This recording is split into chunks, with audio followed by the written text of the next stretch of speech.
जय सिया राम, जय हनुमान। स्वागत है आपका आपके अपने श्री राम जी के YouTube चैनल साधना मार्ग में।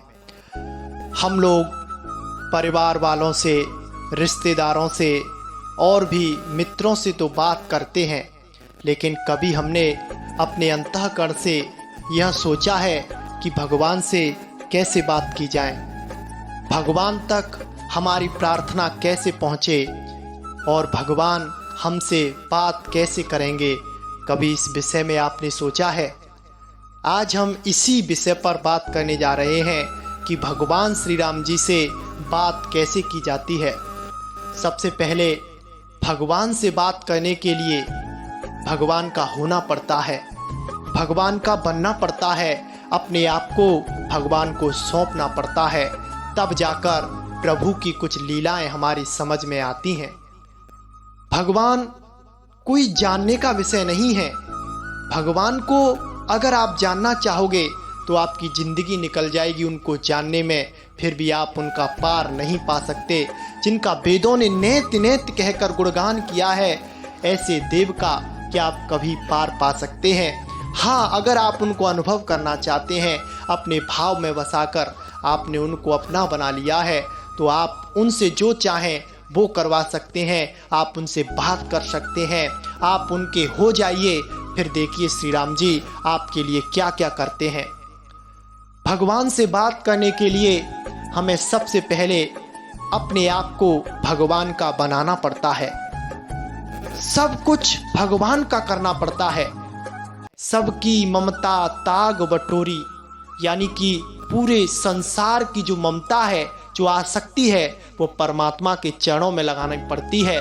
जब जाकर हमारे अंदर भाव जागृत होता है और भाव से भगवान प्रकट होते हैं। अगर आपका भाव नहीं है तो आप मेवा मिष्ठान 56 भोग भगवान को अर्पित कीजिए, फिर भी भगवान उसे ग्रहण नहीं करने वाले हैं। लेकिन अगर आपका भाव सच्चा है तो अगर आप पत्थर की मूर्ति को भी भोग लगा रहे हैं तो वह मूर्ति भी साकार रूप होकर आपके भोग को ग्रहण करेगी, क्योंकि भगवान तो भाव के भूखे हैं। उनको आप क्या देख सकते हैं?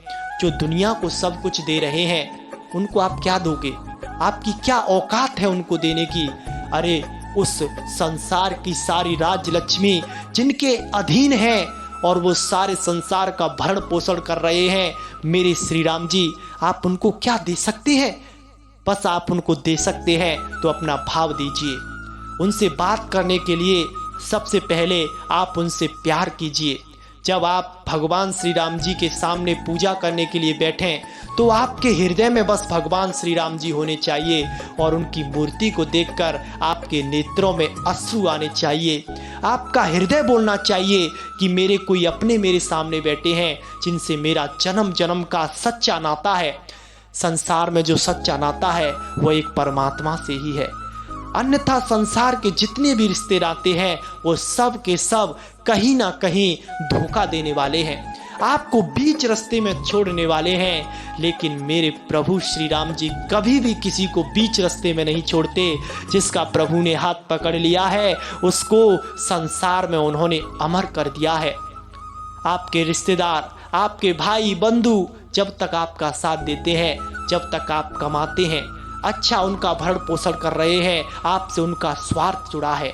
जिस समय उनका आपसे स्वार्थ समाप्त हो जाता है उस समय वह सब आपको छोड़ देते हैं और अंत समय भी सभी को छोड़ना ही पड़ता है। यह अक्षरश से सत्य है।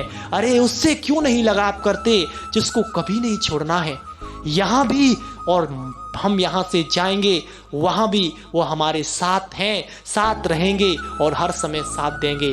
उनको बस हम अपना मानकर उनसे प्यार करेंगे तो वो हमसे बातें भी करेंगे, हमसे प्यार भी करेंगे।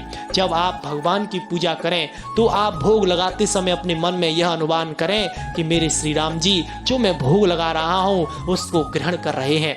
अरे आप जो भोग लगा रहे हैं आपको दिख नहीं रहा, भगवान खा नहीं रहे हैं, लेकिन आपने एक भौरे को देखा है? भौरे को, एक भौरा या मधुमक्खी को जब वो फूल के ऊपर बैठती है तो आपको दिखता है क्या उसका वो रस चूसकर वहां से निकल गई है, लेकिन वह उस फूल का रस चूसती है और उस रस से शहद का छत्ता बना देती है।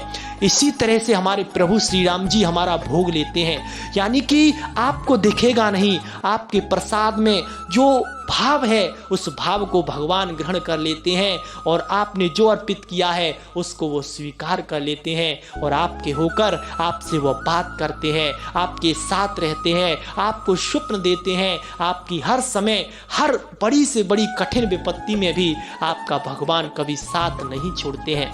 तो भगवान से भी कभी बात करके देखो तो आपको पता चलेगा कि भगवान श्री राम जी हमसे कितना स्नेह और प्यार करते हैं।